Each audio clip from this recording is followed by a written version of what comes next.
Congratulations on graduating. We're so excited to celebrate with you. Now, in order to fully graduate and look good while doing so, we want to make sure that we put the hood on correctly.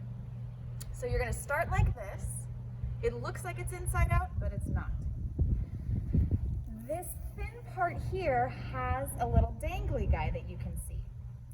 Now, if I were a man, I would hook this onto my button on my shirt.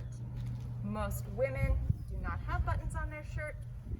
So if you think, man, dangly guy goes down. Now, put the dangly guy over your head like this. It'll come out to something that looks floppy like this. You want to have someone grab this little guy, slip it on this button here,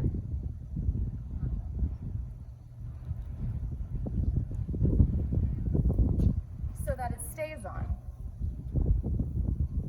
Now you just need to floof it so that the pretty orange and blue comes out with the purple on the inside. Da-da-da-da.